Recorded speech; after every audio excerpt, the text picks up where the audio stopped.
All right, what is going on, guys? What is going on? Happy Monday. Happy Monday. We have quite a bit to talk about today because obviously this live stream is going to be over the insane anti Second Amendment bills that we have been talking about, but one that has passed, unfortunately. And well, we're going to get into a little bit of that today. Now, of course, I left a comment. I've seen this video. I haven't seen Washington gun laws video just yet. This was a couple days ago, and I believe this was around the same time. Okay, so we're going to watch a little bit of both of these videos here, and then we're going to talk a little bit. All right, we're going to talk a little bit, and then we'll probably call it after that. So this is the Four Boxes Diner. I have never seen his video until I believe yesterday or a couple of days ago, talking about this essentially ban on semi-automatic weapons, not just the AR-15. Of course, they're trying to come after the AR-15, but this bill is to ban semi-automatic rifles, essentially semi-automatic weapons. Okay, and now, oh wait, hang on a second, I forgot. I forgot. Give me just a second here. This is something else that I wanted to talk about today too. Let's see.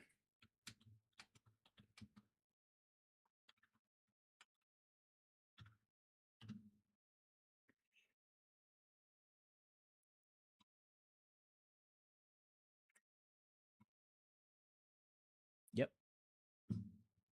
Yep. Let's see. And then, let's see.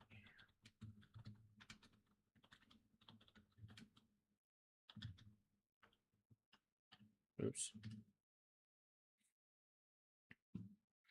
All right. Okay, cool. All right, so now we have everything set up. So sorry about that, guys. We have a few things to talk about, and that is this new bill that has passed, along with a plethora of other bills that are extremely unconstitutional. Unconstitutional. I have to get better about pronouncing that word correctly. And then we're also going to get into Washington gun law, and then we've got a refresh on a couple of these bills here. And then we have this bill to talk about, Senate Bill 749, that is coming from Senator Saddam Salim. And I have some choice words for this fucker right here. But anyways, let's get to it. Yeah, I'm just going to play it like it is. Major breaking news as the Commonwealth of Virginia continues to go over the communist cliff when it comes to disarming our fellow friends. They're in the Commonwealth. Specifically, they're now working on a whole host of gun control laws, the most pernicious of which, arguably, is their restrictions on the ability to possess and sell and transfer semi-automatic center-fired rifles, also known basically as, well, AR-15s. Not just that, but possession as well. We'll get to that here in a bit. That's right. In bills sponsored by none other than that famous person named obviously after an American founding father. That would be Senator Saddam Salim and his efforts. They are attempting to ban all sorts of guns in Virginia and restrict your Second Amendment rights. You're not going to want to miss the breakdown and the details. Not restrict, outright destroy. Terrible news story, but we have to cover it. Hey folks, I'm Mark Smith, host of the Four Boxes Diner, proud American gun owner, constitutional attorney, member of the United States Supreme Court Bar, and I'm proud to say the top voice of the Second Amendment America ×2, Thank you, 2025 and 2026 Gundy's Awards. I thank you for your support. It is a great honor to receive that award in back-to-back years. All right, so we got craziness going on in the Commonwealth of Virginia. As you know, we have a new governor, Governor Abigail Spanberger, who is a former employee of the CIA. Anyone that is a former CIA operative, I immediately do not trust them. I don't. I don't. I don't at all. Okay.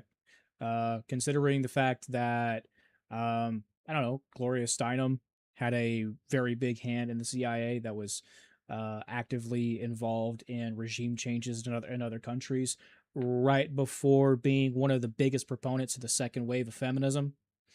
And then you also had Operation Northern Woods. So anyone that is involved or employed with the CIA, I don't fucking trust you. And a whole bunch of legislators that want nothing more than to turn you into a serf, a subject there in Virginia. There's a whole bunch of stuff they're doing that's insane, but we're just going to focus today on one particular aspect of the insanity. That is an attempt to restrict Second Amendment rights when it comes to owning, transferring, possessing, and whatnot, using ordinary semi-automatic center-fired rifles, basically AR-15 style firearms and the like. That's right, and this bill, or these bills, are being pushed by many people, including State Senator Saddam Aslam Salim. I think there was a founding father also named Aslam Salim, but I could be wrong. And by J.J. Singh. Again, these are an illustration of why bringing in people from the third world and having them have kids and having them be naturalized really does not contribute to protecting our fundamental heritage, our rights under the Constitution, and the American system of government. Here's the thing. At least we used to educate immigrants coming to our country to assimilate into our culture. That used to be a thing. And it used to be a very proudful thing to do. But because politicians benefit with their votes, they're then going to import a number of illegals. So that's going to benefit them, but it's also going to benefit CEOs, corporations, because cheaper labor, right? And that's exactly why all this stuff is happening. It's not. It doesn't necessarily have anything to do with someone who's coming from the third world or not. It depends on their intentions. If their intentions is to assimilate into the new society, the new culture, the new society that they are immigrating to, that's awesome. That's great. That is great. But you have to want to do that. And these people, they don't want to do that. They want to bring their own culture and replace the culture that they're coming to. Or excuse me, replace the culture of the country they're immigrating to. It is a legal invasion. That's what it is. I say legal invasion because of H-1B and H-1B or H-1B and H-2B visas. Okay. Again, these people don't care about assimilating. They don't care about our culture. They don't care about our way of life. They don't. So I'm pretty sure, he would agree with me there. But I wanted to make that distinction because a lot of people don't really understand that, or I guess maybe not understand, but people kind of get this idea mixed up that people who are coming from third world countries aren't necessarily going to contribute to a society, right, and assimilate into society. But that can absolutely be the case. Again, it just depends on intention, right? There have been people who have come over here, right, from third world countries and have contributed. Okay, there have been people like that, such as the ones who were, interpreting for the U.S. Army, right, as we were in Afghanistan, Iraq during the War on Terror, right? So we have to recognize that as well. And I think oftentimes that is kind of overlooked, understandably so, because of what we're seeing today. We're so blinded by all of the illegals being let in from multiple other countries, not just Iraq, Afghanistan, Mexico, whatever, but China and all of these other countries as well. We get so distracted by all of these things that are happening right in front of our faces. It's kind of hard to, take a step back and realize, hey, look, there are more people coming in here than, what we think. But they're also, one, coming in the right way, and then two, they have good intentions, right? Yo, Kenobi, what's up, bro? Welcome to Monday's political stream, man. How's your Monday going, bro? I think this is your first political stream that you're showing up to. So welcome, man. Oh, hey, by the way, I'm still working on your diorama. Okay. I haven't got to it just yet, but I'm almost done with this one piece. So, you're playing Battlefront 2? Dude, right on, man. That's legit. All right, so we're talking about the Second Amendment today. All right, and we're talking about Virginia and stuff. So kick back, because this information you're going to want to know. All right. So, all right. As I was saying, so just because you're coming from a third world country doesn't necessarily mean that you're not going to assimilate into that country. Okay. And that's something that we have to recognize. So, I'm pretty sure that he, is not meaning that, third world people can't assimilate into another country, but that can absolutely be the case. Anyways, let's let the man speak. They come from these foreign nations and they want to change us into the same crappy countries from which they escaped or their parents escaped. Nevertheless, that's what we're seeing in the state of Virginia. So let's break it down. Specifically, there is an attempt to ban and or restrict so-called. And look. We all know what's going on in California. It's around the same thing that's happening in Virginia. We all know that. Now, this isn't just Virginia that this is going to start happening in, okay? Because all of these other states that are looking to take away the Second Amendment, they're keeping their eyes on Virginia as just as much as we should for this situation, right? Obviously, since I live in Virginia, I'm going to be watching this situation like a hawk and reporting on any and every single thing that I can see. As you guys have seen, my short from a day or two ago. I think it might have been yesterday, actually. So all of America really needs to be watching what's going on in Virginia, because what happens in Virginia is going to set the precedence of how every other state is going to proceed when it comes to anti-gun, pro-gun bills. So this is very, very important. Called assault weapons, which are just ordinary semi-automatic rifles in Virginia. Here's how the media is reporting. Oh, here's another thing. He said assault weapons, right? Who remembers back in 2015, 2016 when they were coming after the AR-15? And they were specifically using the term assault rifle. Well, most of you may not know this, but that term had an origin, and it is not a very recent origin. That term was actually coined by Adolf Hitler himself. Okay, he was coining the STG-44 with the term storm rifle or assault rifle. Okay, so all of these mainstream media outlets and these politicians that are using the term assault weapon, assault firearms, assault rifle, whatever it may be, they're using Nazi rhetoric. Okay, but it's not really surprising, since they also recruited Nazi scientists to create NASA. If you have if you guys don't know what Operation Paperclip is, you might want to look into it. So, And most of you may not know this either, but Germans before World War II were actually armed. They actually had a somewhat, whether a right or a privilege, they had firearms. They could bear arms, right? But again, because of the rhetoric from the Nazi regime, they were ordered to turn in all of their arms, and then look what happened, right? So just wanted to point that out because that's something important too.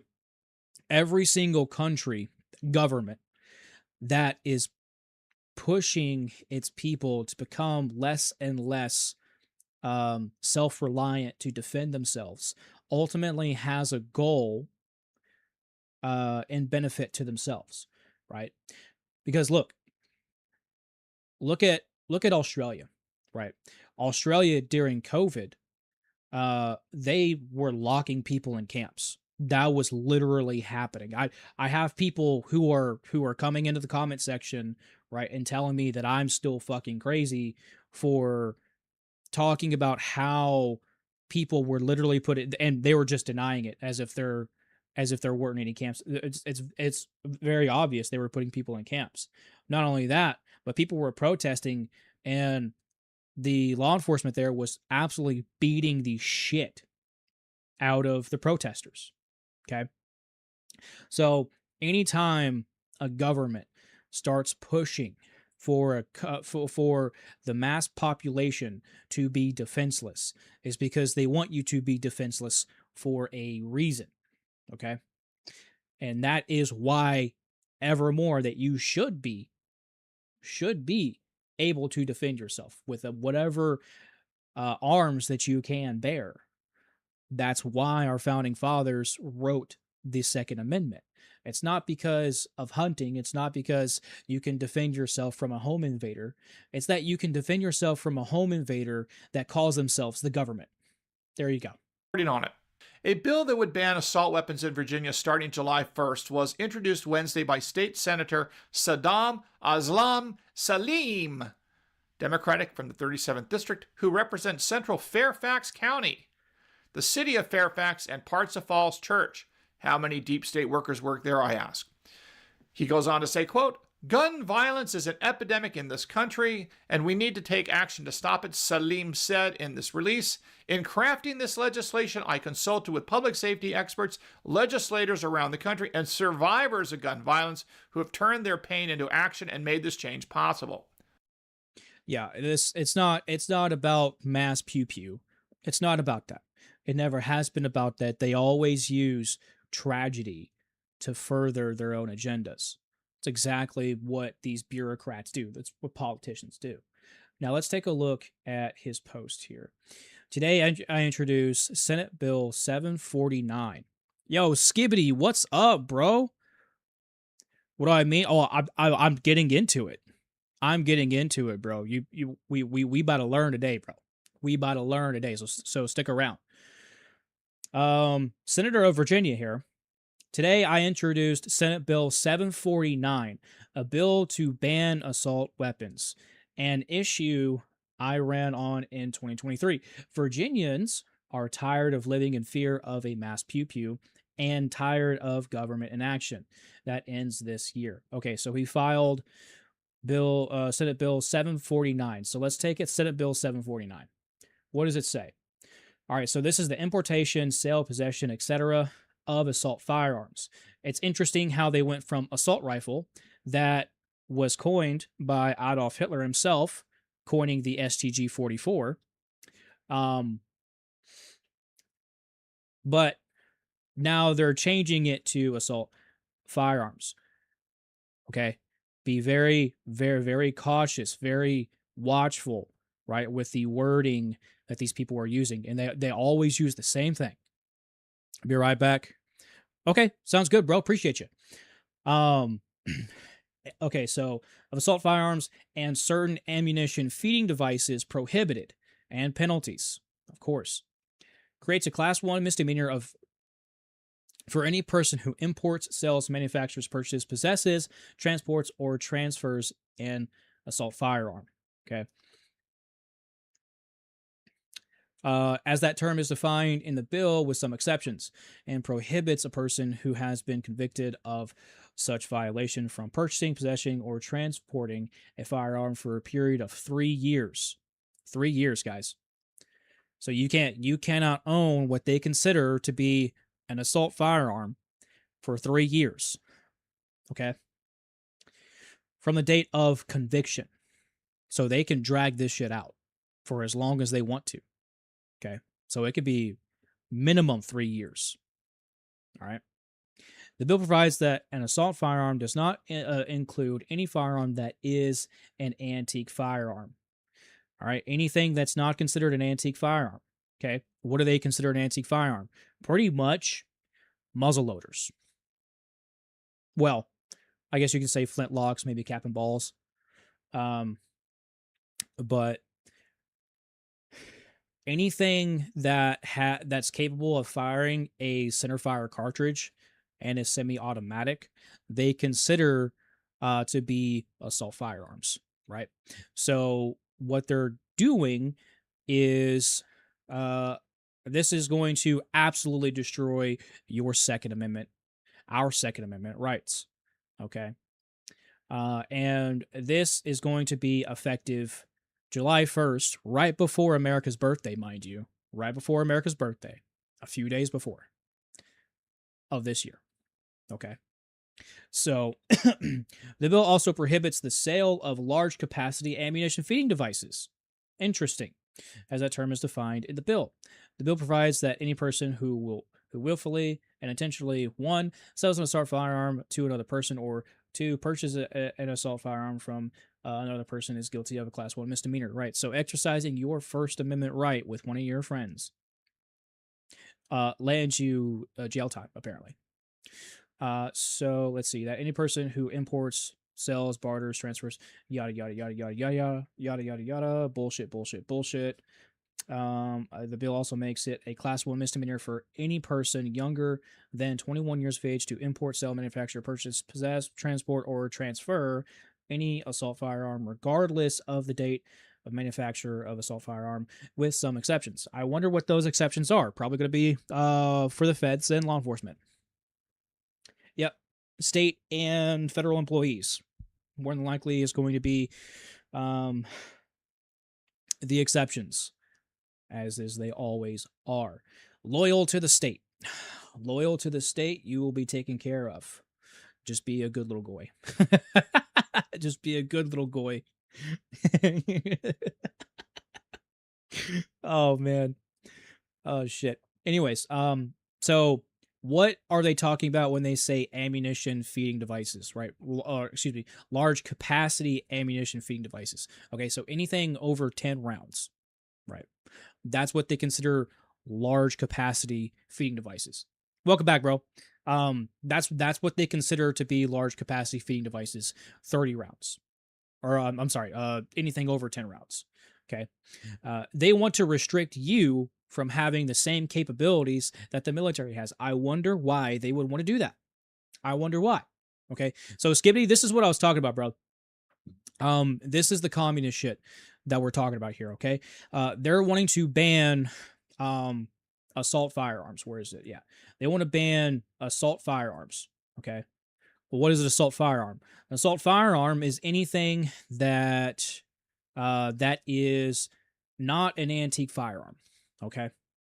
So pretty much think, or actually here, let's see, has been rendered permanently inoperable, is manually operated by a bolt, pump, lever, or slide action. Okay. So what that means is pretty much think flintlocks. If you know what flintlocks are, probably muskets would be the best the best word to use there, and then also cap and ball weapons, right? Where you take like a little nipple, like a metal nipple, and then you ram black powder and then put your ball in and stuff like that. So anything that's capable of firing a center fire or rimfire cartridge Are they banning flintlock operated? No, no. So they're considering that to be antique firearms, right? So so what they are banning or trying to ban, because they're not taking my shit. I'm telling you that right now. They can come and get them. Um, what they're banning or trying to is they're trying to ban semi-automatic weapons. Okay, so anything that's capable of firing a center fire cartridge or a rim fire cartridge, but something that is semi-auto. Okay, again, because they're rephrasing the terms now. It's no longer assault weapon, assault rifle. It's assault firearm, and they use this term very broadly as a catch-all. Okay, so and there's a plethora of other things, such as you will now be subject to prison time. You will now be charged if someone steals your gun and then goes and commits a crime with it. That is a law that's I don't know if it's passed or not. But I do know that they've been talking about that too. I think that bill has actually been introduced. So not only that, but there also there was also a bill put forward to hold people in the firearm industry accountable for someone else does, or for something that someone else does with a firearm that has nothing to do with them. Okay, so that's let me paint a picture for you. Okay, so you're working as an FFL, right? A licensed firearm dealer at a gun shop, a local gun shop. Someone comes in, right? Squeaky clean background, because every time you go into a gun shop, you have to do a background check. At this point, actually, tell you what, there was a bill, and I talked about this. There was a bill that they put forward too, about banning plastic firearms. I shit you not. I shit you not. I can't remember which bill it was. I might have to look it up here. Let's see. Virginia. I think it was HB 207, maybe. Yeah, bro. Yeah.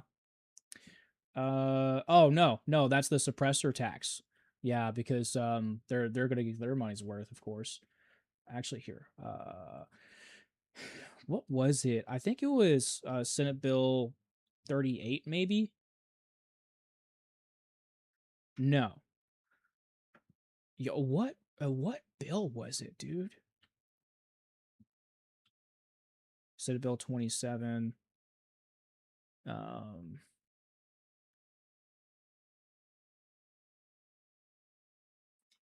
Anyways, yeah. So there was a there. I I've talked about this in one of my previous live streams. About these bills here.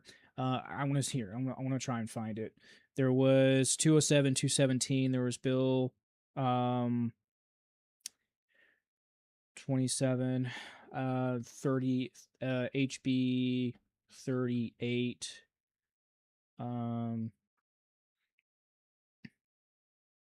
Oh no, that's something else. It might be Senate Bill 38.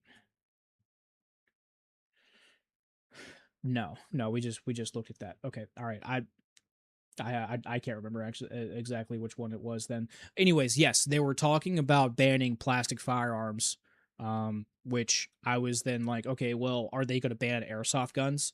Are they then going to ban paintball guns at that point? You know, this is what I'm talking about, communism.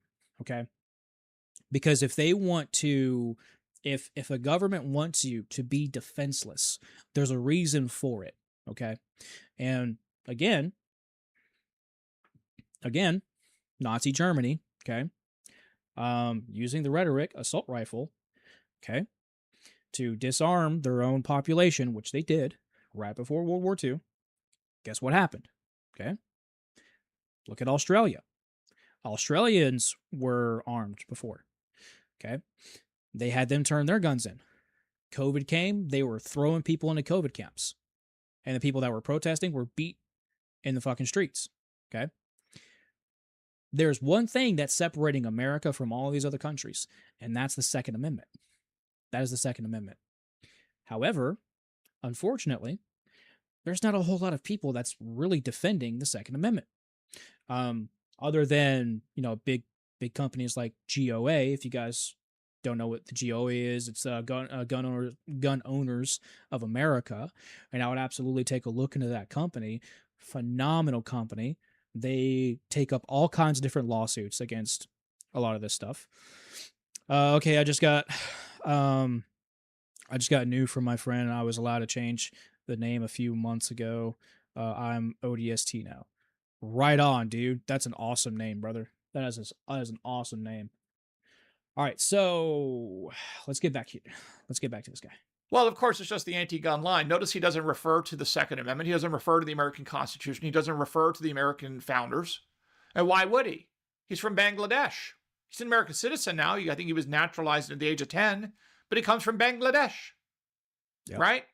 But no, they don't want to go back and fix Bangladesh. They want to come here and destroy America, in my view, and take away fundamental rights.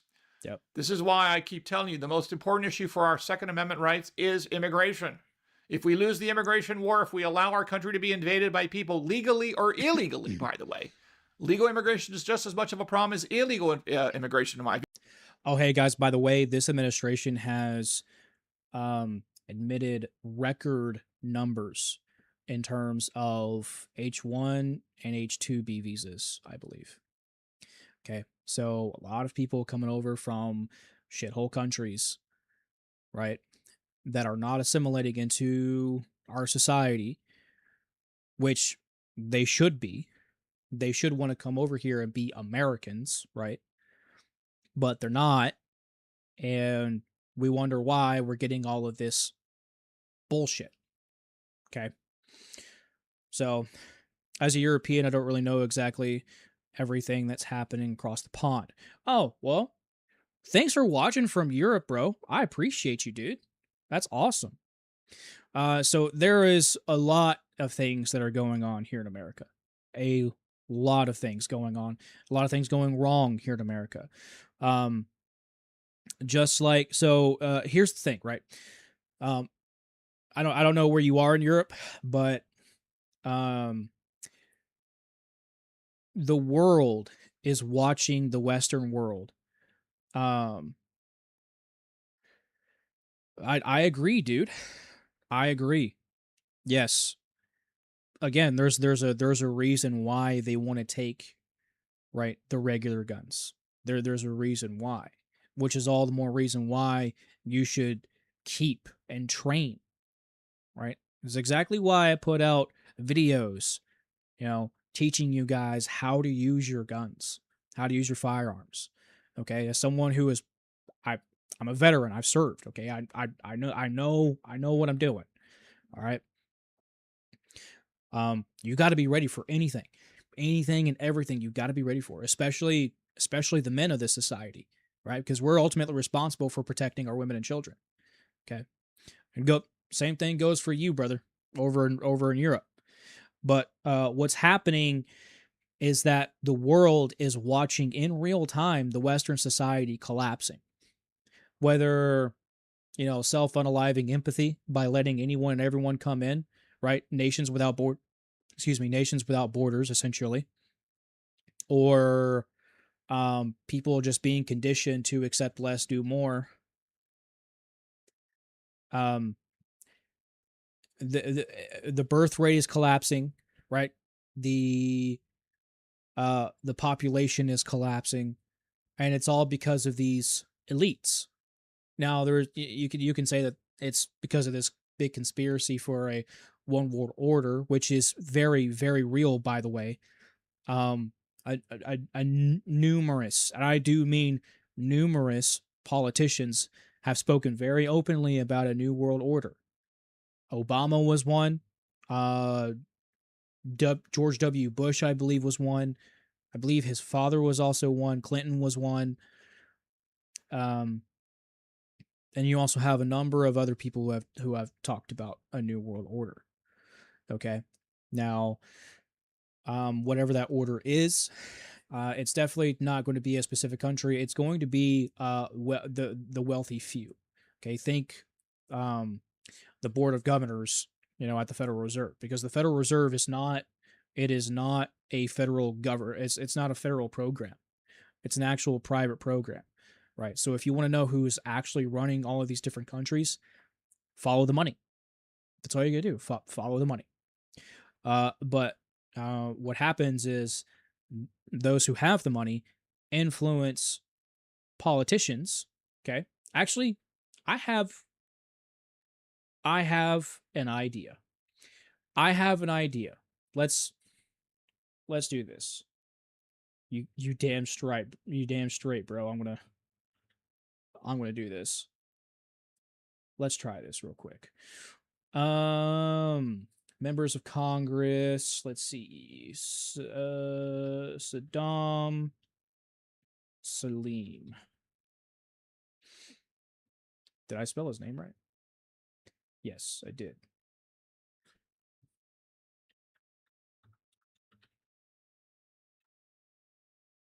Okay.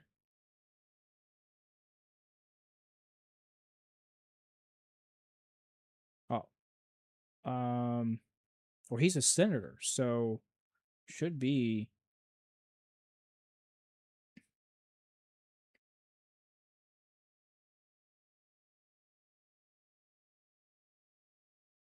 I guess maybe not.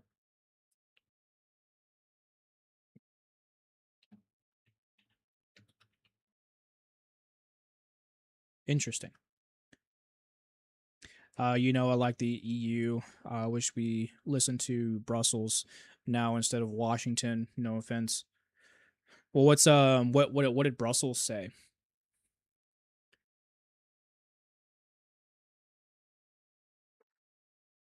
Brussels instead of Washington.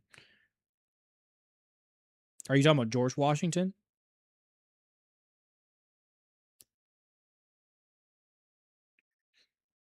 I'm not sure what you mean by Brussels. I don't know. I don't know who that is. Like I know.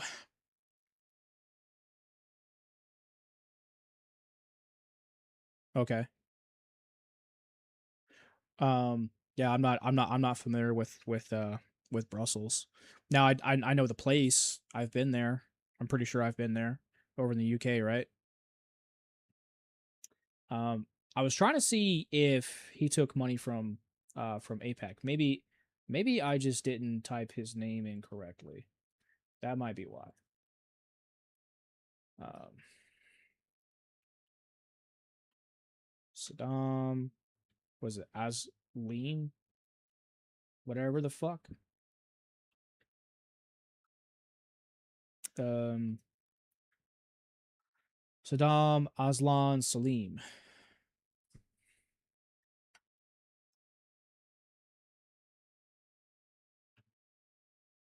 Okay, all right. Well, he's not in here, so I might have to take a look a little bit later. Belgium, it's the headquarters of EU. Okay. Okay. Instead of influence from Washington D.C., more of EU influence. Oh, yeah. I agree. I agree. America likes to stick its nose where it shouldn't belong, but that is also because there's a certain country that controls America. Okay. When you realize that the very reason we invaded Venezuela um, wasn't because of the oil, wasn't because of being protective over our over the American people. No, it's because um, Maduro was saying some things that good old BB didn't really like. You know that the that a certain country, certain tiny country in the Middle East, doesn't like. Okay, and that country very, very, very heavily controls America, and so whatever that country wants, America is gonna do. All right. When you realize that they are moving to control the entire world, a lot of things are made clear. right? So, yes, we are. We are. I don't know how much you know about the country, but you might want to take a look into it. You might want to take a look into it, because there are a lot of things coming to light about this country. A lot of things coming to light about it. A lot of things. It's disappointing and it's very aggravating, but it's something that we have to take a look at. So, anyways, we're getting a little sidetracked. View, because you're bringing in people that do not share our values, do not share our respect for the Constitution, who have been taught by American educators in many instances that America is bad and needs to be fixed. And here's a perfect example of that, where you have Virginia trying to eviscerate the Second Amendment right to keep and bear arms, even though it was actually in and is in our Bill of Rights. With that said, we also have to take a look at a great quote from J.J. Singh. J.J. Singh. I only know the past history of it, but it just seems like one of the many reasons America is turning into a mess. It is. It is. When you learn about the USS Liberty, when you learn about the dancing Israelis, when you learn about oh boy, there's a lot. There's also speculation that they also did what they did to Charlie Kirk. So now I can't really say one way or the other, but there's a lot of information that's pointing in that direction. Okay. So the fact that BB himself offered what $250 million, I believe, to Charlie Kirk to, promote some propaganda, pro Israel propaganda, and he turned it down, and that's when everything kind of turned downhill, right? And then you also look at Erica Kirk and see how she was pretty much a honeypot, right? Trying to control him. Right? A lot of things, bro. A lot of things are adding up. A lot of things are adding up. So homework for you, if you want to look into this stuff, look into the USS Liberty. All right. Look into the Sergeant's affair, because this was a crime against the UK. The USS Liberty was a crime against America that was never rectified. Yeah, so there's a lot of things that are going on. Matter of fact, BB himself, he said that what happened on 9/11 was good for them. He said that. He actually said that. Okay. And there was a report, and this was an actual investigation, right, with the FBI, that there were dancing Israelis filming as the towers were coming down and cheering and celebrating and dancing. And there was an actual post from ABC in 2002 about it. So I'll take a look at that too. To be frank, it did help the U.S. realize our defense flaws. Oh, are you talking about 9/11? Yeah, no, we're all going to be shadows before Halo 3 ODST remaster. Oh shit, man, we're probably going to be shadows before the end of the year, to be honest with you. Well, I don't think so. I don't think so, Kenobi. I say that because we had already had capabilities of taking down planes getting too close to any kind of building. We already had capabilities of that. But the thing is, this government let it happen. They actually let it happen, right? And then there's also, do you guys know about Building 7 during the whole incident? If you guys don't know about Building 7, Building 7 came down the same time that the towers were coming down. And it was not hit. Yeah, bro. Look into building 7. Actually, here. Let's see. Let's go to YouTube. And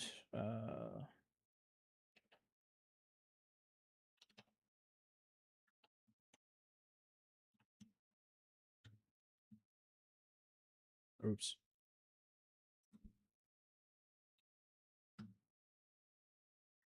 All right.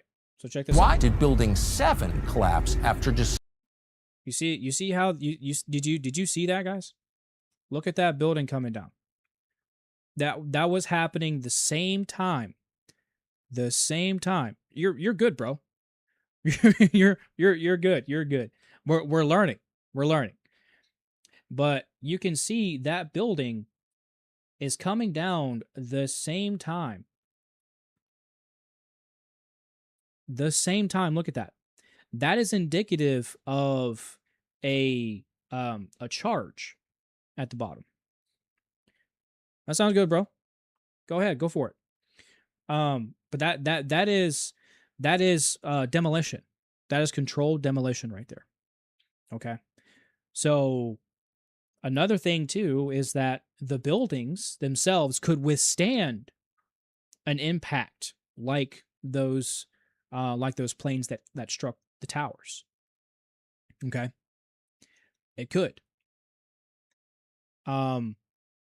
Matter of fact, it was over-engineered. Okay. Whenever engineers are designing buildings or skyscrapers like the World Trade Center, they always over-engineer the buildings. They always do. So how it came down like it did, or how they came down like they did, doesn't make any sense. It doesn't make any sense. There was a whole there was a whole video that, and I should probably do a live stream over this too. But there is a firefighter who talks a lot about 9/11. Matter of fact, he's gotten himself into some trouble, right, for talking the truth. That's why he's very careful about what he talks about. But yeah, we gotta love these theories that make sense, and I agree to. Well, I mean, when you see something like that, that's not a theory, right? There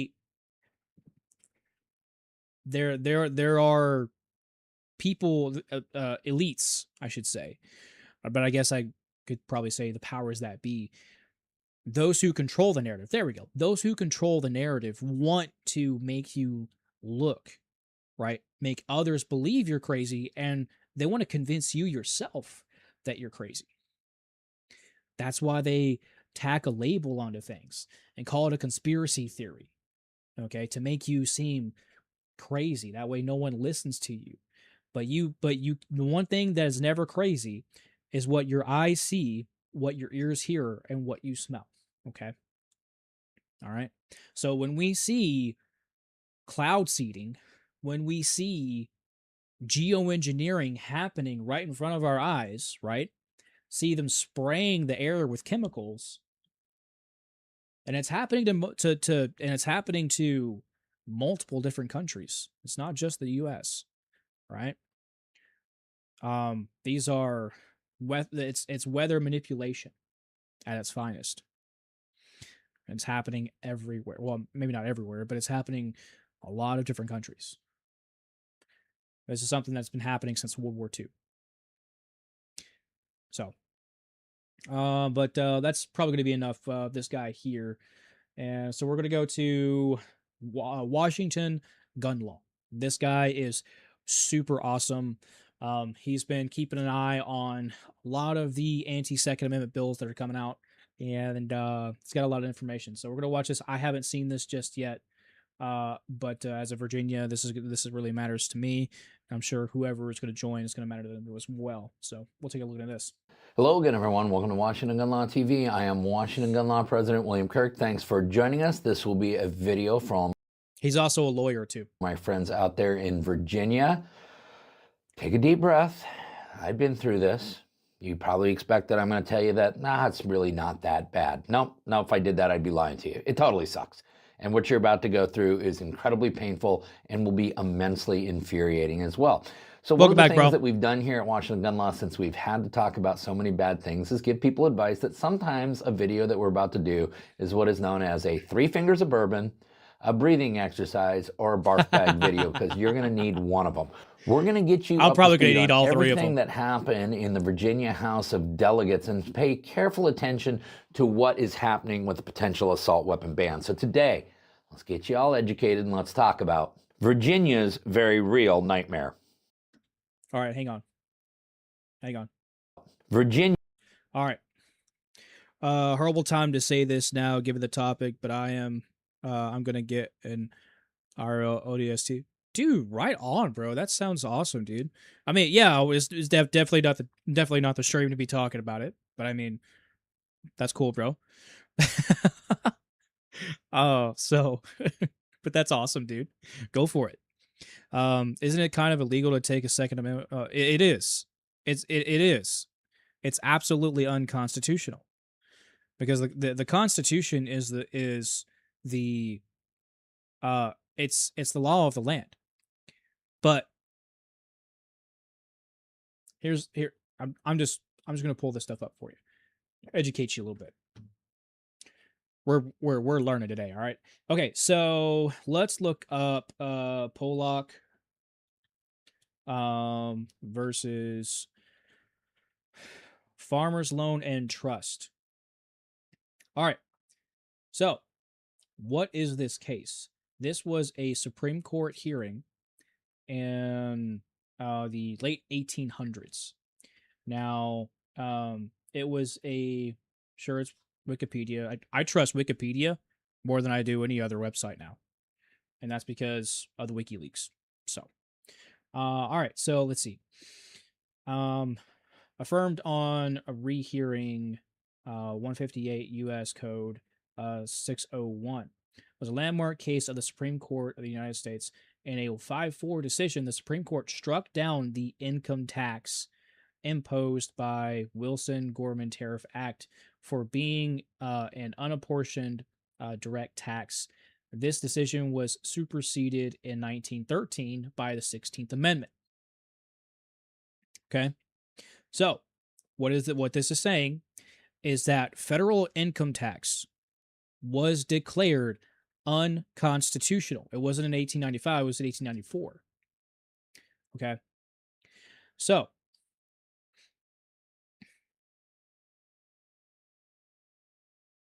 oh, okay. It might have been in 1895. My bad. Anyways, late 1800s, the Supreme Court ruled that federal income tax was unconstitutional.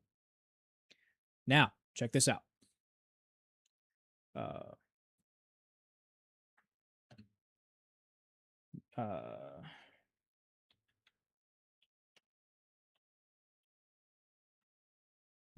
Oops. All right.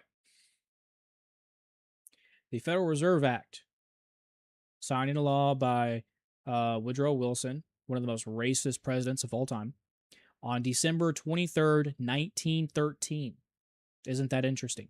1913. The same year that the 16th Amendment was ratified. Now let's take a look at the 16th Amendment.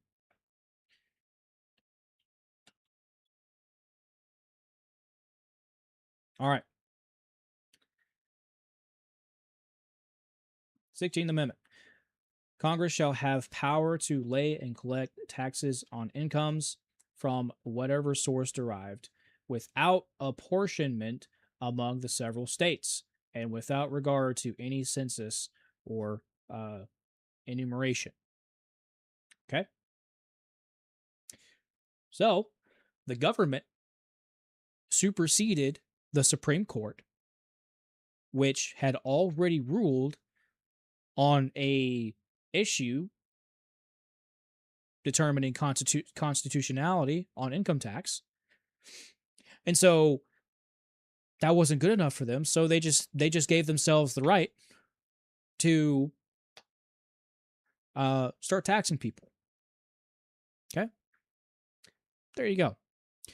The government can do whatever it wants, can create whatever it wants, allow to do or allow others to do whatever it wants. Okay? And yeah, this is the country that we're in right now. Okay? This country has not been America since 1913. All right? Has not been America since 1913. So yes, it is very illegal. It is very illegal, but who's going to stop it? Right? That's why they want to take the guns. Because if you have the right to defend yourself, well, I mean, if you have the ability to defend yourself, you're going to defend yourself. Right? So, there you go. Anyways, it is very illegal. That's why you should have your Second Amendment right. Understand it. Use it. Okay. Practice. Exercise your Second Amendment right. All right. So here, that is douchebag trader. That is him. That is Saddam Salim. Over here we have Jay Jones, which should already be in prison because he called for the death of a Republican. Literally said that him and his wife and his kids deserve to, be unalived. Literally said that. And this is also Spanberger, Abigail Spanberger, who is a prior CIA operative. Okay, so if you don't know about Operation Northern Woods, you might want to take a look into that. Okay? Anyone who is CIA or former CIA, you shouldn't trust them. I don't. At all. All right? But that is the Justice League of communists here. And yeah, so let's get back to the video here. Virginia's very real nightmare. Okay, America, and in particular, all my friends out there in Virginia. Listen, if you're in another state and you're like, well, it sucks to be in Virginia, that's never going to happen here. Yeah, people in Virginia were saying the same thing a few years ago. People in Washington were saying that several years ago. People in Oregon were saying that several years ago. And yet here we all sit. So if you don't pay careful attention to what's happening, this can be on your doorstep at no time. That's exactly why I'm saying all of America should have their eyes on Virginia. Okay. Virginians should be in the streets pissed off. I'm just about there. Okay. If I didn't have YouTube, I would already be in the streets pissed off. Okay. And protesting my ass off. But all of America should be paying very close attention to what's going on in Virginia. Because if you don't, and you're saying, oh, well, it's just Virginia, it's not going to happen here, it's going to happen there. Absolutely it will. Okay? So. We're talking about the absolute bloodbath that occurred last night, February 5th, in front of the Virginia House of Delegates, where they passed a slew, and I do mean a slew, of gun control measures. Now, just to give you a quick summary, and then I'll tell you that we're going to spend a lot of time on the one that's got everyone worked up, which is a potential assault weapon ban and magazine ban. Okay. Here's what was passed out of the House delegates last night. House Bill 21, New Standards of Conduct for FFLs. A bill, by the way, that had some GOP support on it. Oh, that one was the bill that I was telling you about, them trying to hold FFLs accountable, right, for someone buying a gun at a local gun shop and then going and doing some things that, the FFL had nothing to do with. Okay? That's one of them. House Bill 229, new gun-free zones at hospitals and mental health clinics. House Bill 626, gun-free zones at government buildings and college campuses. House Bill 871. So here in Virginia, there's a campus that you actually can carry on, and that bill would eliminate that entirely. New safe storage provisions when kids are present. absolutely ludicrous law would literally, if you complied with the law, require you to render your firearm inoperable, useless if you have children in your home, unless you're willing to keep the firearm on your person at all times. That's not the end of it. There was more. House Bill 40, a ban on unserialized and untraceable firearms. They like to call them ghost guns. We like to use the correct nomenclature. These are firearms without serial numbers. These are firearms that are produced from material which would not trip a metal detector. Okay, so your 80% lowers and all of that become a big problem. There is a possession ban, by the way, on that one, Virginia, which we'll do a separate video on. That's not the end of it. House Bill 93, rules on transferring firearms to those that are subject to protection orders. And House Bill 110, new penalties for firearms left unattended in cars. But the one that's got everybody's attention today is House Bill 217, which is an assault weapon ban and a magazine ban. And that too has passed out of the Virginia House of Delegates. Now we're going to talk about that, and we're going to talk about it in relation to Senate. It passed. Okay, so we already looked at Senate Bill 749. Okay, we already looked at that. And we also already looked at House Bill 217. But both of these bills passed. Right? This is the communism that I'm talking about. This is it right here. Okay. Again, antique firearm. That's what they're okay with you having. A fucking flintlock. A musket. Art and ghost guns illegal. Some states, as far as I know, some states. There are some states where you can manufacture your own. But certain states, they absolutely are illegal. Okay. The reason why is because the government wants to track your guns. They want to keep a very close eye on you. Okay. If they know who has the guns, how many guns, how much ammunition, then they know what to do. I own a musket from home for home defense, just as the founding father intended. Exactly. That was the whole point of the Second Amendment. Here.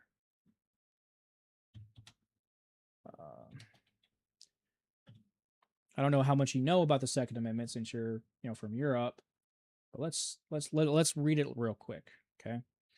The Second Amendment: a well-regulated militia, not military, of any kind, but a militia, which is, let's see, what is a militia?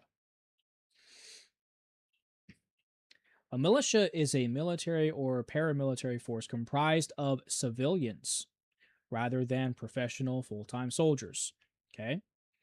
So it's an armed force of civilians. All right? A well-regulated militia being necessary to the security of a free state. Okay? Paramilitary and militia, though.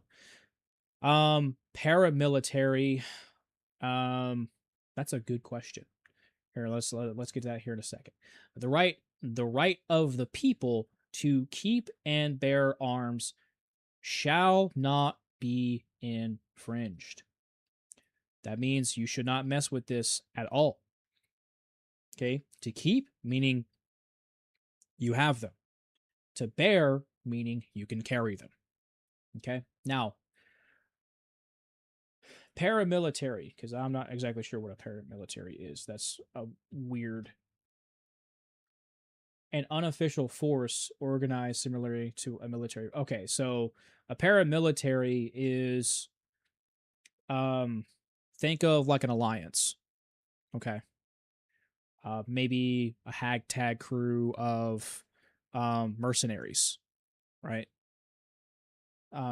Yeah, mercenaries. Hired mercenaries for whatever reason, okay? Versus a militia that is a country's people who are collected as a military force. That's the difference.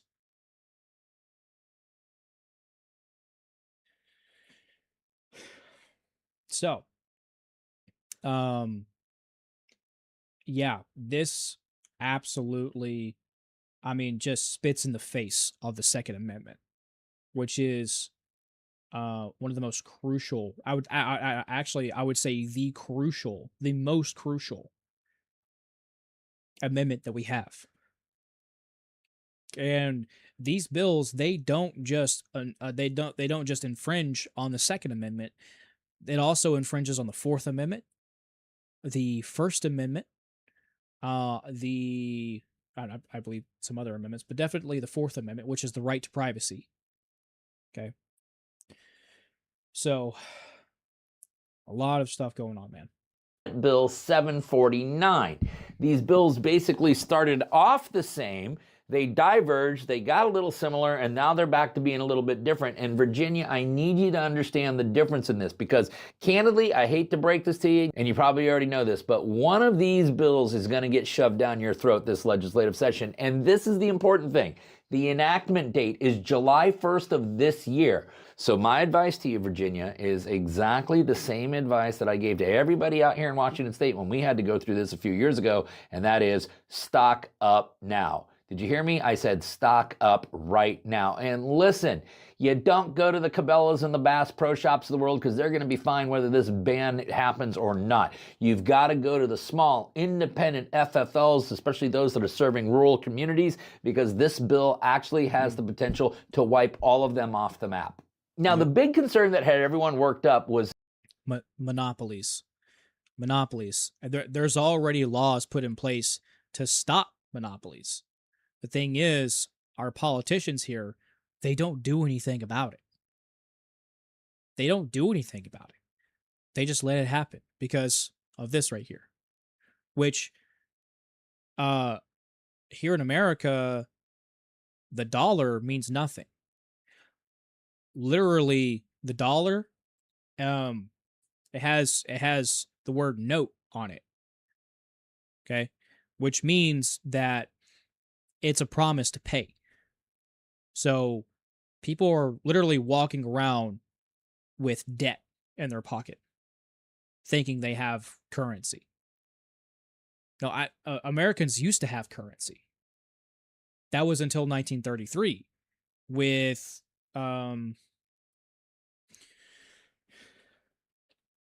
Executive Order 6102, which was signed by FDR, Franklin D. Roosevelt, on April 5th, 1933, mandating that U.S. citizens surrender most privately held gold, coins, bullions, and certificates. So pretty much gold, ordering U.S. citizens to surrender their gold. Guess what? To the Federal Reserve. To the Federal Reserve. That was already in control of the U.S. dollar. And guess what? Here's another thing.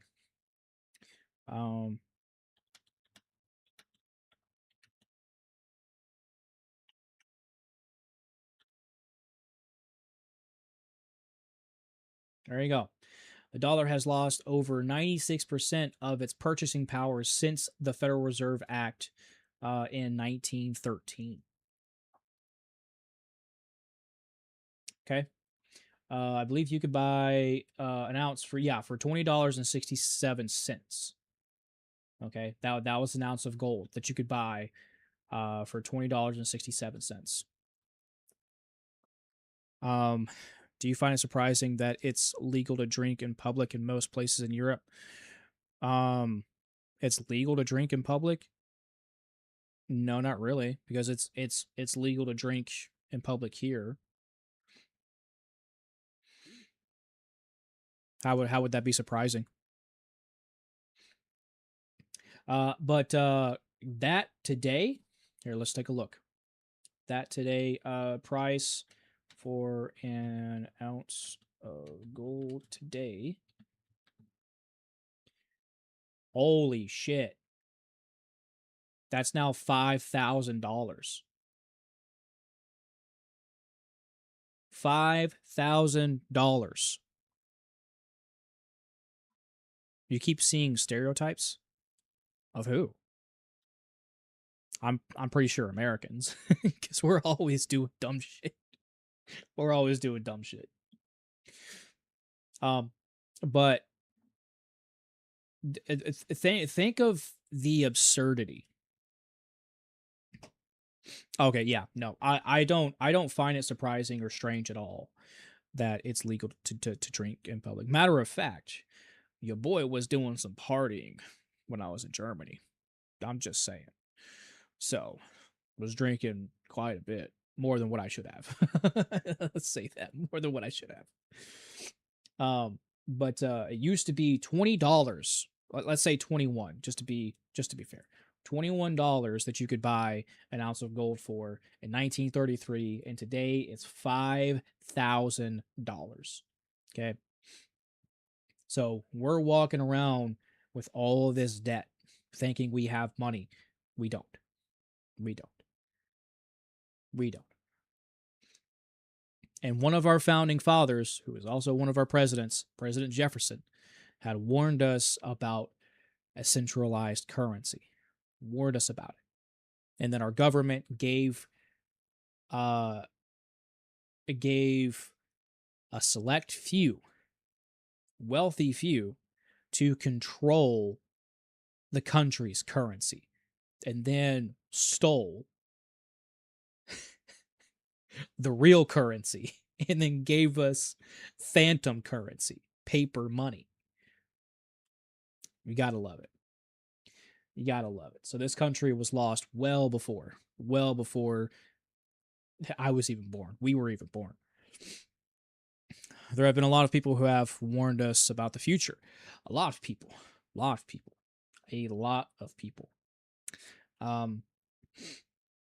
It's hard to remember their names now, but there have been a lot of people that have warned Americans about things. So, and we didn't listen. We didn't listen. So now there's this what if, or not what if, but what now? That's what I meant to say. What now? You know, what are we going to do now? You know, do you think even that name sounds so familiar?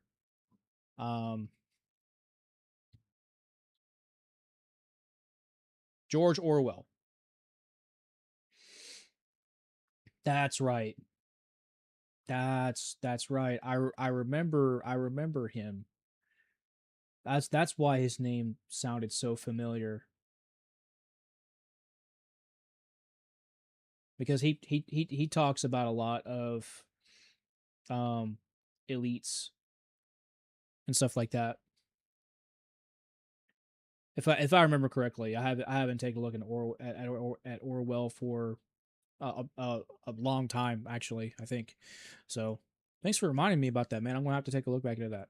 Your Senate Bill 749 had gone into a committee, and as it related to the magazine bans, the word possession had been added to it, which meant that effective July 1st, 2026, you could be in possession of dozens and dozens of magazines, which is now illegal contraband and could subject you to criminal liability. The good news is that very terrible change has yet been changed again, and so therefore Senate Bill 749 does have a grandfathering clause. Whether grandfathering or not, I don't care. I don't care. I have my standard capacity feeding magazines, and I'm going to keep them. So, legislators, you can go fuck yourself. That is my message. I don't care. I will not. I'm not complying. I am not complying. I don't care. I'm not complying. I make my stand here. I have a constitutional right to have the things that I do, and you will not trample on them. Got it? Okay, good deal. All right. What we're talking about today is House Bill 217. That has a grandfathering clause. It was there originally. It remains in the bill. And the way they do it is they simply write the law this way. Any person who imports, sells, barters, transfers, or purchases a large capacity ammunition feeding device is guilty of a Class 1 misdemeanor. So by removing the word possession from that portion of the statute, any firearm that you own prior to this law's enactment date is yours to keep for now, until, of course, your legislature gets back in session next year and drafts new gun bills. Yeah, because they always do that. They always grandfather things in, and then when you forget, right? Because the whole thing is distract, distract, distract, and then while you're distracted by this one thing, this thing is happening, and then you jump to this one, you forget about that one, and then you're on this one, and this one happens, and you forget about this one because you forget about that one, and you know now you're forgetting about all of these things, and so they come back and they're like, okay, well, we know that we allowed you to have this. Now we're going to go ahead and write some legislation to say that you can't have it. So go ahead, turn it in, or we're going to throw you in prison and take your Second Amendment completely. So yeah, it always happens. It always happens. It always. And I don't care. I served this country, okay, honorably, very honorably, okay? And I will be damned if I have some schmuck behind a fucking desk that only thinks with a pen to tell me what I can do inside my home with my possessions, with my rights. Not happening. Not happening. Don't think so. Try again. The other big difference, Virginia, and I spotted that one. Bro. Oh, man, you have no idea how pissed that makes me, dude. As soon as I got that information yesterday, I believe that those bills passed, I called the senator and I emailed the senator. Oh, man. Oh, no. No. You do not trample on the fucking rights, the unalienable rights of the people. You don't do that. When I was geeking out doing a side-by-side comparison between House Bill 217 and Senate Bill 749, is the magazine limitation that is articulated in House Bill 217 is 10 rounds. The magazine limitation in Senate Bill 749 is 15 rounds. Oh, they're so gracious. They're so gracious to give us 15 more rounds. Oh my God. Thank you. Thank you so much. Thank you so much. You beloved overlords who care so much about my safety. Yes, I did. I served 4.5 years with the United States Air Force. Thank you so much for the extra 5 rounds.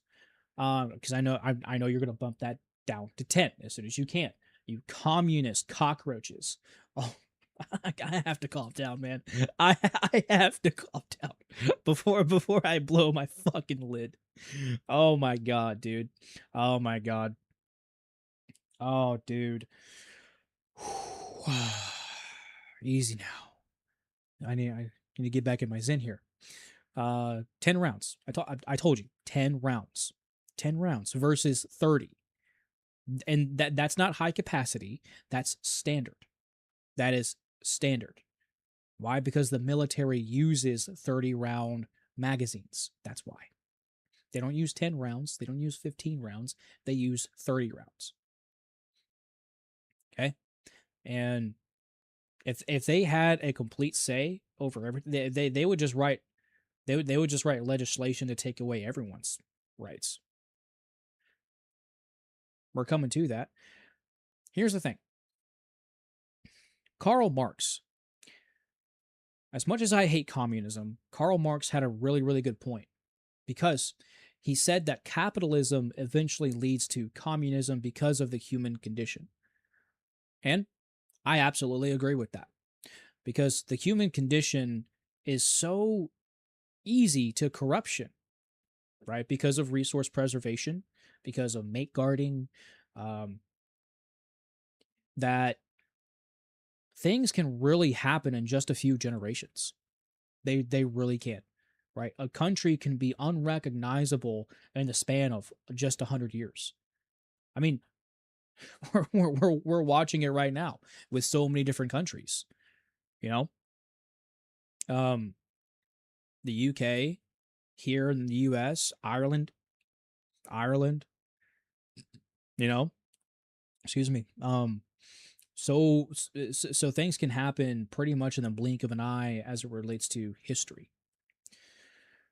which is all the important to really keep a close eye on what's going on around you, right? Because Italy, I believe last time I looked at, Italy is in some massive protest right now, because of tyrannical leaders, right? Who's wanting to impose more and more and more taxation that they just stop showing up to work, right? And they're on a mass strike, or at least that's when I looked at it last time I looked at it. But you know, this stuff is very important, very important. I really like the Canadian guy who made a fiery speech at the World Economic Forum, who I forgot the name of. Oh, what guy? That's interesting. Let's see. Well, let's look that up.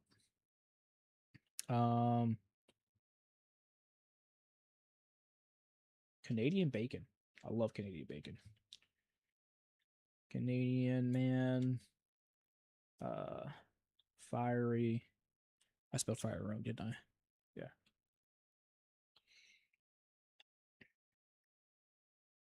Speech at World Economic.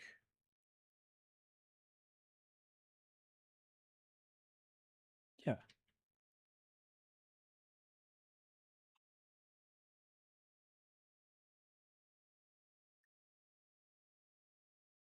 Is it 2025 or 2026?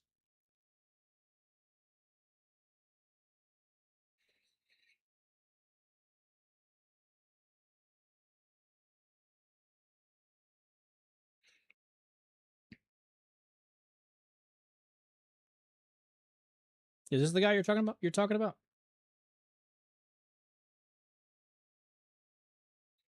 Yeah, Mark Carney. Oh, what did he say? Explosive speech. Okay, Mark Carney, explosive speech.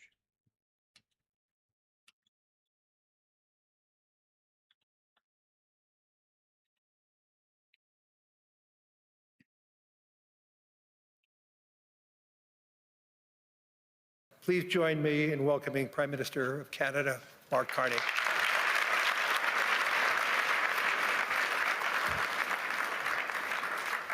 Oh, is it? Thank you very much, Larry.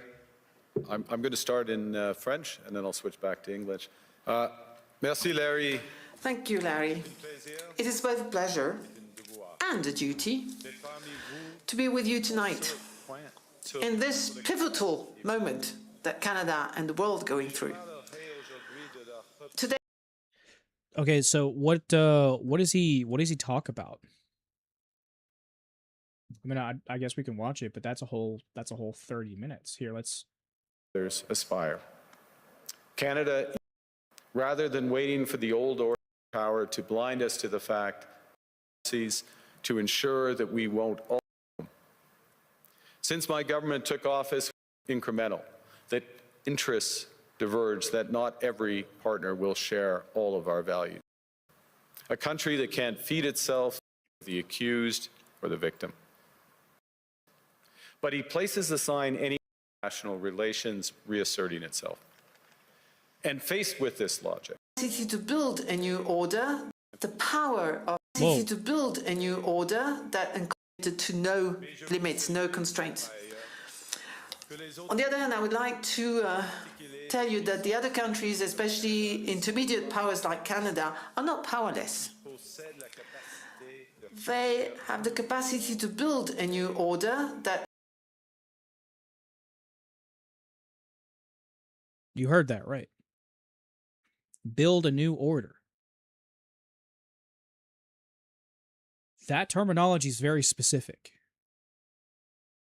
because and I know I'm pretty sure you have too.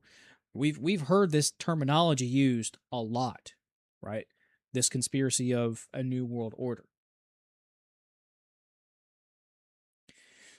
He said something about smaller countries together can be stronger. Oh, that's dangerous. Encompasses our values, such Yeah, as respect for before I make a conclusion, I want to listen to his speech. human rights, sustainable development. It seems that every day we're reminded that we live in an era of great power rivalry, that the rules-based order is fading, that the strong can do what they can and the weak must suffer what they must. Okay. And this aphorism of Thucydides is presented as inevitable, as the natural logic of international relations reasserting itself. And faced with this logic, there is a strong tendency for countries to go along to get along, to accommodate, to avoid trouble, to hope that compliance will buy safety. Well, it won't. So what are our options? In 1978, the Czech dissident Václav Havel, later president, wrote an essay called The Power of the Powerless. And in it, he asked a simple question: how did the communist system sustain itself? And his answer began with a greengrocer. Every morning, this shopkeeper places a sign in his window: "Workers of the world unite." He doesn't believe it. No one does. But he places the sign anyway to avoid trouble, to signal compliance, to get along. Yeah. And because every shopkeeper on every street does the same, the system persists.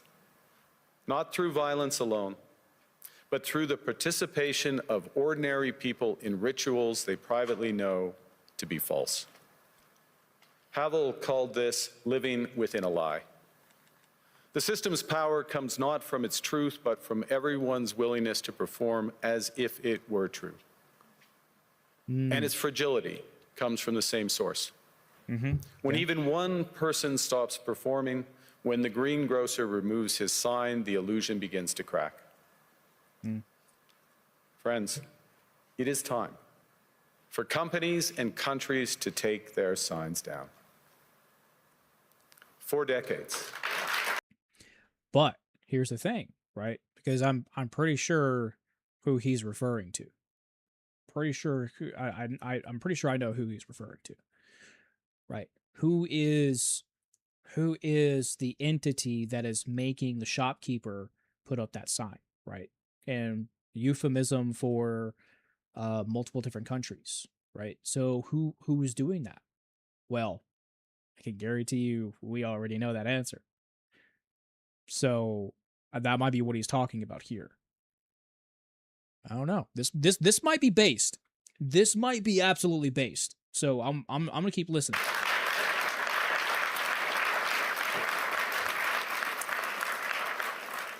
For decades, countries like Canada prospered under what we called the rules-based international order. We joined its institutions, we praised its principles, we benefited from its predictability. And because of that, we could pursue values-based foreign policies under its protection.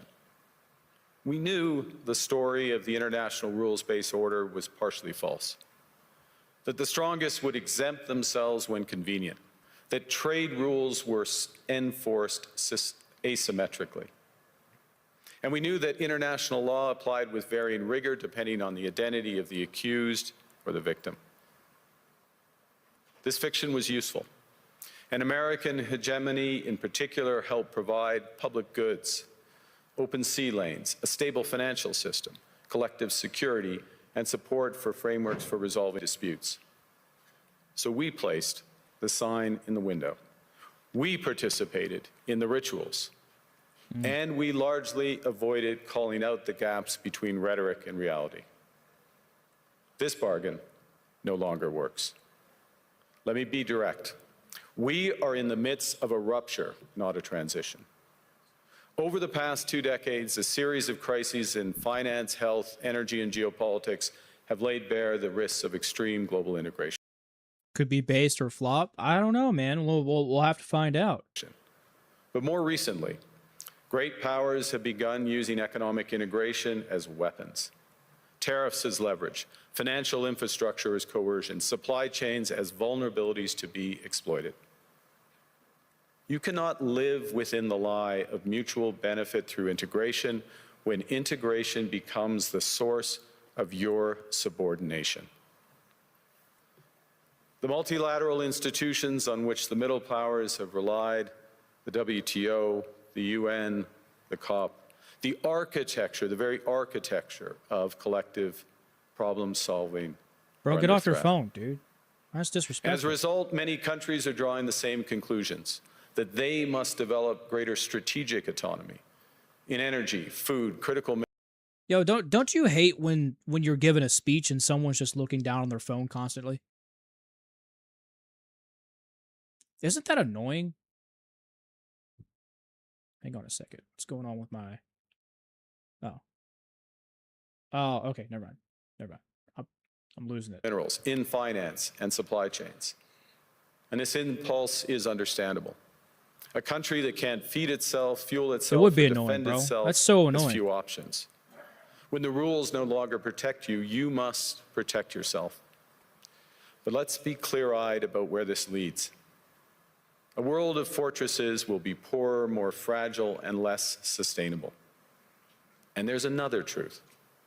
If great powers abandon even the pretense of rules and values for the unhindered pursuit of their power and interests, the gains from transactionalism will become harder to replicate. Hegemons cannot continually monetize their relationships. Right. Allies will diversify to hedge against uncertainty. They'll buy insurance, increase options in order to rebuild sovereignty. Sovereignty that was once grounded in rules but will increasingly be anchored in the ability to withstand pressure. Right, but that's the thing, though, is that there's always going to be this fight for control over the illusion of sovereignty, right? And at the same time, present this image of sovereignty, right? Or yeah, the illusion of sovereignty. So, but that's the thing, though, is that it's not really countries that are fighting amongst each other. It's also something important for the Bank of England. Mark Carney was also something important for the Bank of England. Okay. He said something that was also important for the Bank of England. See, the banks are the ones that run the countries, right? Because it's really wealthy few from all of these different countries against the people, right? I talk about this all the time. All the time I talk about this. Social class warfare. Social class warfare. When you have a wealthy few who have all of the power, they are going to oppress the have-nots, right? The regular, everyday people who just want to live their lives in peace, right? Don't really care about, international peace deals, tensions overseas. They just care about their paychecks and keeping their families safe. But these people don't have, or I mean, it's not that they don't have, but they don't recognize the power that they have. Because they don't recognize the power that they have, then they are then submissive to, or I mean, really a doormat for the overarching power of the haves, right? The oligarchs. That is a massive problem. Hold on, my browser's glitching, so I can't really find what exactly he's done before he turned prime minister. of Canada. Oh, okay. You're good, man. You're good, man. We're not going to be researching him, but I just want to see what he has to say on the speech. This room knows this is classic risk management. Risk management comes at a price. But that cost of strategic autonomy, of sovereignty, can also be shared. Collective investments in resilience are cheaper than everyone building their own fortresses. Shared standards reduce fragmentations. Complementarities are positive sum. And the question for middle powers like Canada is not whether to adapt to the new reality. We must. The question is whether we adapt by simply building higher walls or whether we can do something more ambitious. Now, Canada was amongst the first to hear the wake-up call, leading us to fundamentally shift our strategic posture. Canadians know that our old, comfortable assumptions that our geography and alliance memberships automatically conferred prosperity and security, that assumption is no longer valid. And our new approach rests on what Alexander Stubb, the President of Finland, has termed value-based realism. Or to put another way, we aim to be both principled and pragmatic. Principled in our commitment to fundamental values, sovereignty, territorial integrity, the prohibition of the use of force except when consistent with the UN Charter, and respect for human rights. And pragmatic in recognizing that progress is often incremental, that interests diverge, that not every partner will share all of our values. So we're engaging broadly, strategically, with open eyes. We actively take on the world as it is, not wait around for a world we wish to be. We are calibrating our relationships so their depth reflects our values. And we're prioritizing broad engagement to maximize our influence, given the fluidity of the world at the moment, the risks that this poses, and the stakes for what comes next. And we are no longer just relying on the strength of our values, but also the value of our strength. We are building that strength at home. Since my government took office, we have cut taxes on incomes, on capital gains, and business investment. We have removed all federal barriers to interprovincial trade. We are fast-tracking $1 trillion of investments in energy, AI, critical minerals, new trade corridors, and beyond. We're doubling our defense spending by the end of this decade, and we're doing so in ways that build our domestic industries. And we are rapidly diversifying abroad. We've agreed a comprehensive strategic partnership with the EU, including joining SAFE, the European Defence Procurement Arrangements. We have signed 12 other trade and security deals on 4 continents in 6 months. In the past few days, we've concluded new strategic partnerships with China and Qatar. We're negotiating free trade pacts with India, ASEAN, Thailand, Philippines, and Mercosur. We're doing something else. To help solve global problems, we're pursuing variable geometry. In other words, different coalitions for different issues based on common values and interests. So on Ukraine, we're a core member of the Coalition of the Willing and one of the largest per capita contributors to its defense and security. On Arctic sovereignty, we stand firmly with Greenland and Denmark and fully support their unique right to determine Greenland's future. That's interesting. So pretty much, yeah, his whole speech is that we should be working together, not working against each other. Right.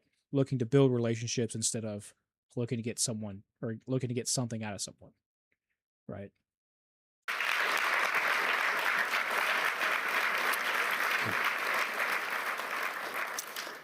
Our commitment to NATO's Article 5 is unwavering. So we're working with our NATO allies, including the Nordic-Baltic Gate, to further secure the alliance's northern and western flanks, including through Canada's unprecedented investments in over-the-horizon radar, in submarines, in aircraft, and boots on the ground, boots on the ice. Canada strongly opposes tariffs over Greenland and calls for focused talks to achieve our shared objectives of security and prosperity in the Arctic. On plurilateral trade, we're championing efforts to build a bridge between the Trans-Pacific Partnership and the European Union, which would create a new trading bloc of 1.5 billion people. On critical minerals, we're forming buyers' clubs anchored in the G7 so that the world can diversify away from concentrated supply. And on AI, we're cooperating with like-minded democracies to ensure that we won't ultimately be forced to choose between hegemons. Let's see what the comments are saying. Let's see. Imagine the monies spent in creative regime changes in various countries. If these monies were spent to better the education of mankind, and the less privileged, mankind, and the less privileged and poor countries, this world would have a much better future. It would. Excellent speech. Best speech given by any leader in recent years around the world. Clear message to Trump without his name being mentioned in the entire speech. Prime Minister Mark Carney.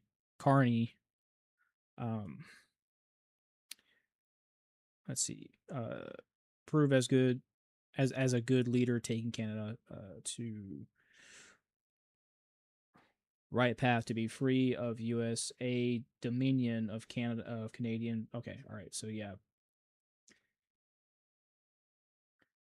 because you speak the truth. We are the best, always, democracy and liberty. So eloquent. And, okay, great leader. It's an obligation for Europe, China. Okay, intelligent and brave. Damn. Has to be to respond in a way that ensures the security of the Arctic in a robust way for all possibilities. This is actually a point that we have been making in recent years. It's a point that I made at the NATO summit back in June, which seemed like a pledging summit, but also was to get NATO policies in the right direction. So I think in the immediate term, one of the imperatives is to reinforce things that Canada is doing, Nordic Baltic 8 are doing, the UK are doing, other NATO partners, France included, in a comprehensive way that provides much greater security in the Arctic. This is the test, and so I wouldn't say the NATO sign stays in the window, but we've got to meet the moment of that. So this whole thing was pretty much telling Trump, don't mess with Greenland. Does Canada own Greenland?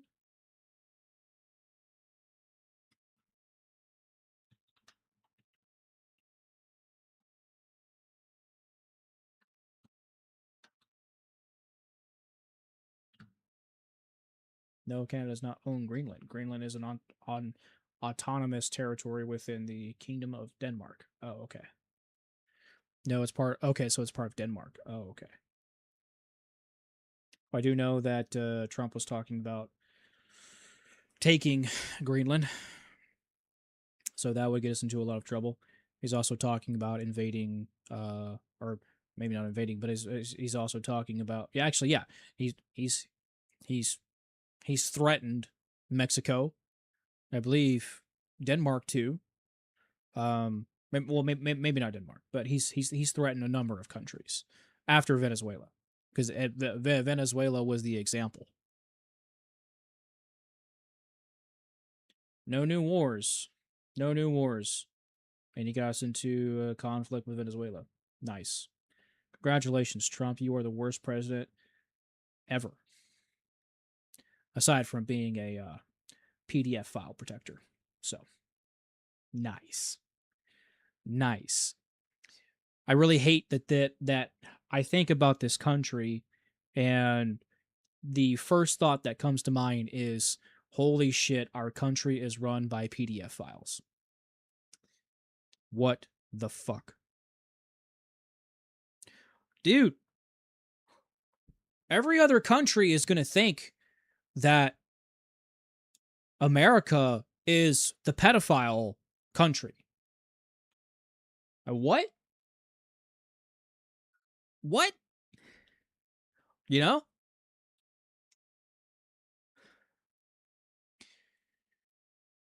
Yeah. Yeah, bro, we're done for. We're cooked. Yeah, I don't know. I don't know if there's really any coming back from this, to be honest with you, dude. To be honest with you. Because here's the way that I look at it, right?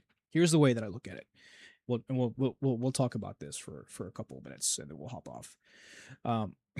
But this is the way that I look at it, right? I'm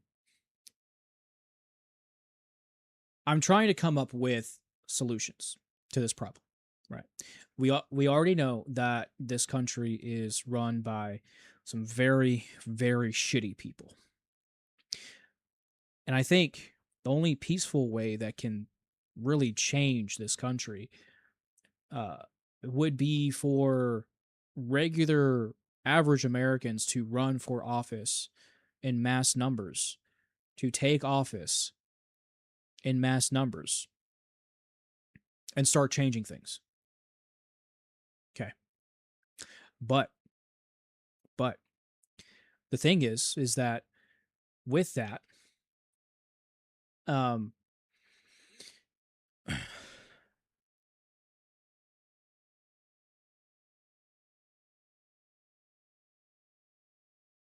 most countries are what? For some reason, I think that one was censored. I think that comment was censored. I dead ass think that because that comment's not popping up on my feed. Congress. Yeah. Yeah. But the thing is, if average Americans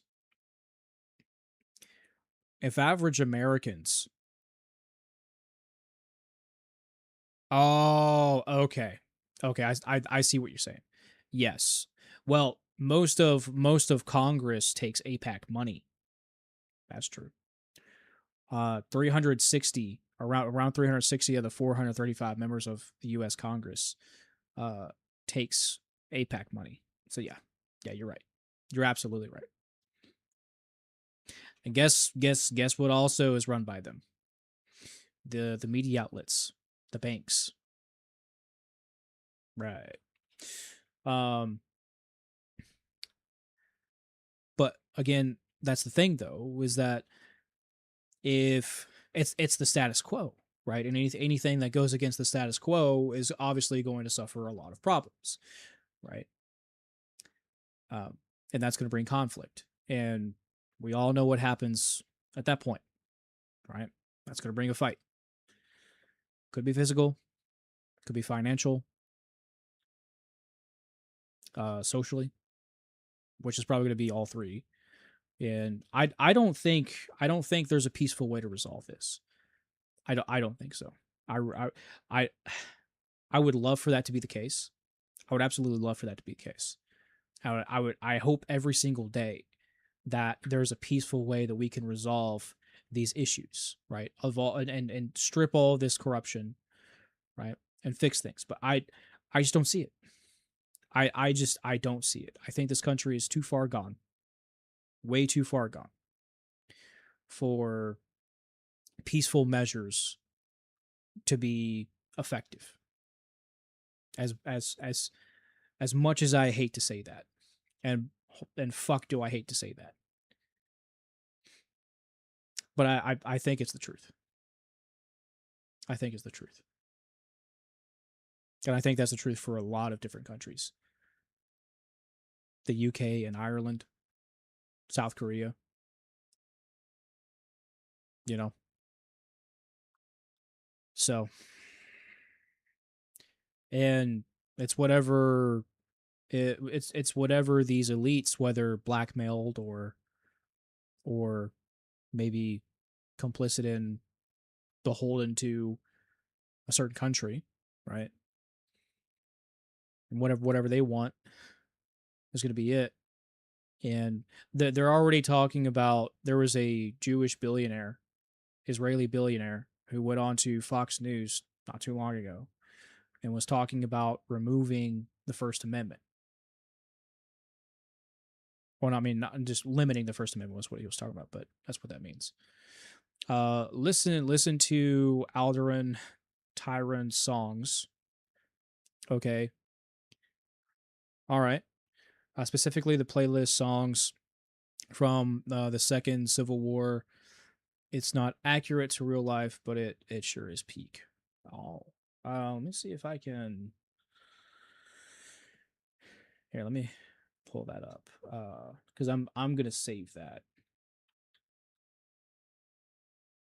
Alderan Tyron. Interesting.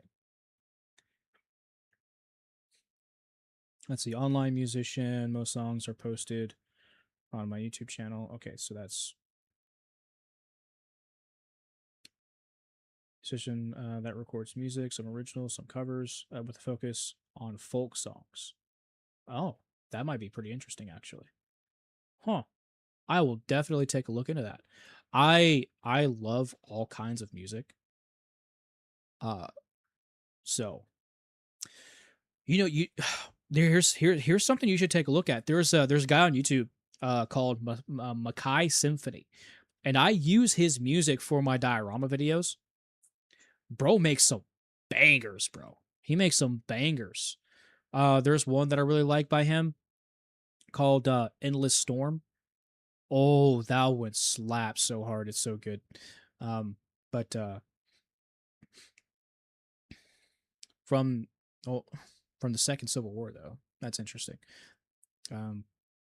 America's only had one Civil War. Might be two here pretty soon, but we'll see. I hope not. But given how a lot of things going on, right, with ICE and all kinds of division, but yeah. So, oh, wait, hang on a minute. I fuck, I just had it up. Here, let me. I just had it. 9 tabs. Let's see. Oh, here we go. This is what I wanted to talk with you guys about too. Was this talk here? We pretty much have bipartisan support for eliminating the Second Amendment, because when you have the director of the FBI saying this right here, at the hands of Border Patrol in 2 weeks. As Christy said, you cannot bring a firearm loaded with multiple magazines to any sort of protest that you want. It's that simple. You don't have that right to break the law and incite violence. Yeah. So being armed at a protest with 2 magazines, not 2 extra magazines, 2 magazines, that makes you a criminal already. So we have bipartisan support for eliminating the Second Amendment, and that is a very dangerous place to be. Those Reddit comments gonna get you banned. Well, not really, because Section 230 is gonna get you banned. All those X comments. No, I wouldn't say so. It would just be people. Section 230 is gonna now, if I was showing blood and gore, right, death and stuff on live stream, then that would be something different. But I can't control what people say, on X. And that wasn't really the point anyways. The point was to show you that video there. So if YouTube wants to be a bitch about it, then I'm just gonna bitch back. So, but yeah, the director of FBI himself saying that you don't have the right to go to a protest with a loaded firearm. So then I guess VCDL Day, Virginia Citizens Defense League, lobby day, right, where they carry very openly, right, they arm up, they gear up, and they walk around, right, in exercising their Second Amendment right. I guess that's illegal too, right, Cash, right? You short man, you simping for your country singer girlfriend. Ugh.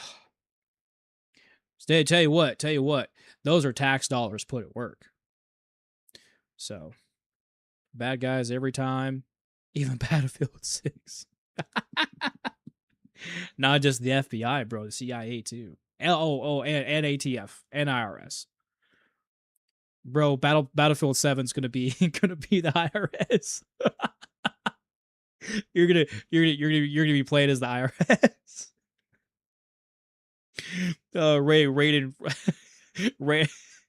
Raiding Asmongold's room, trying to climb over the mountain of garbage just to get to his guns.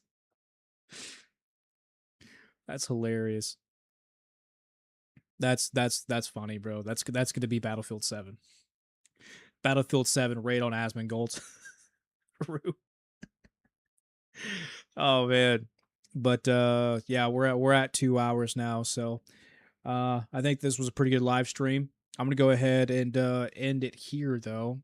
See, I made Pax Armada and Battlefield 6 by the did they? Interesting. I'll have to take a look into that. I'll have to take a look into that. But anyways, I'm gonna go ahead and hop off here for the night, guys. Otis, thanks so much for popping in, sir, for popping in, man. So by the way, before I hop off here, since you're another huge Halo fan, if you want, if you'd like, shoot over an idea for a Halo diorama. I'm always taking ideas for Halo dioramas, so I just wanted to put that out there. Anyways, I'm going to go ahead and hop off here. You guys make sure you have a good night. Oh, and also, I will be doing another live stream here very soon for the 1000 family member special. Going to be watching some pred catching videos, so that's going to be awesome. I think you guys will enjoy that. Of course, I take requests from dioramas, dude. The Halo 3 diorama that I did a while ago was a requested one. The last Star Wars diorama that I did with Captain Commander Thorn was a request. So yeah, shoot requests away. So but just be thinking on it. Be thinking on it, because I am actually getting a little bit more away from Halo stuff. But I every now and then I'll probably return back to Halo and do some Halo dioramas for sure, and miniatures. I'll probably even do some in live streams too, because I do paint miniatures during live streams. So you might be chilling with me while I'm painting a miniature on a live stream. So, but anyways, make sure you have yourself a good night, man. All right, thanks for popping in, man. I appreciate the support all the way from Europe, bro. That means a lot, bro. So thanks, man. But Virgil. I'm not sure what that is. What's Virgil? You too, Bubba. All right, well, make sure you have a good night, man. Appreciate all of you guys that joined. You make sure you have yourselves a good night, and I'll talk to you guys soon. Bye, guys. Bye, Otis. Have a good night, man.